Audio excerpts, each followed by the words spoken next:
The White House just signed a new executive order on AI that could reshape how America competes with China in the tech race.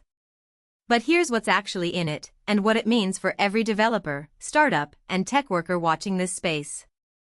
On June 2, 2026, President Trump signed a new executive order titled Promoting Advanced Artificial Intelligence Innovation and Security.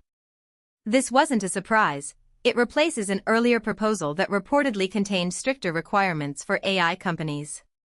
The White House framed it as a course correction, arguing that the previous approach was, in their words, overly burdensome regulation that would stifle American innovation.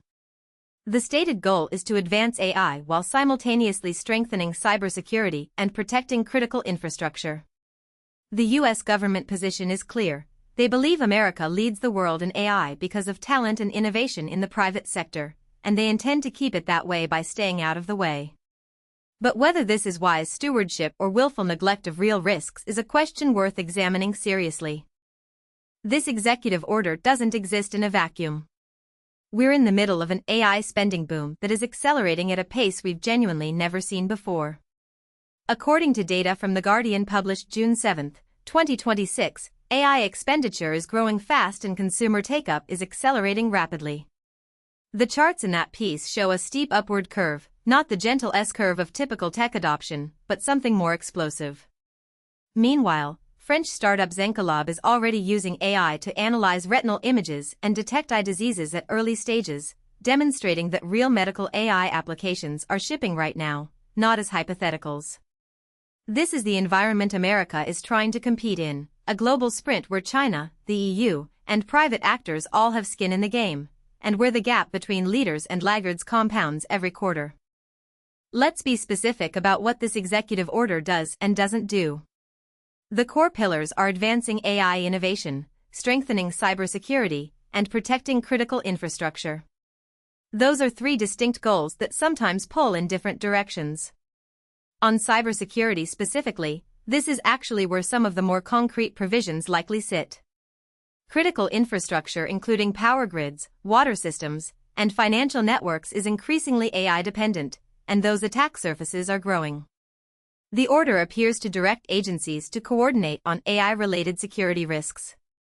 On the innovation side, the deregulatory angle means less friction for companies building large-scale AI systems. That could mean faster development cycles, fewer compliance bottlenecks, and more freedom to train on large datasets. Whether that's a genuine competitive advantage or a recipe for unexamined harms depends entirely on execution, and right now, the specifics on execution remain thin. Here's where I think this gets genuinely interesting, and where I think the White House approach has real weaknesses. The original proposal that was reportedly dropped had stricter requirements. What were those requirements? We don't have full details, but narrowing the oversight approach suggests fewer mandatory safety evaluations, less rigorous auditing of frontier AI models, and lighter disclosure requirements for companies doing large-scale training runs. The argument in favor is that regulation slows innovation and hands advantage to less regulated competitors. That's a real trade-off. But the argument against is equally real. AI systems are now sophisticated enough that unexamined deployment carries genuine risks, not hypothetical sci-fi risks, but present-day risks of bias, security vulnerabilities, and concentration of power in a small number of companies. The White House position essentially bets that market forces and voluntary industry action will manage these risks. History suggests that's an optimistic bet.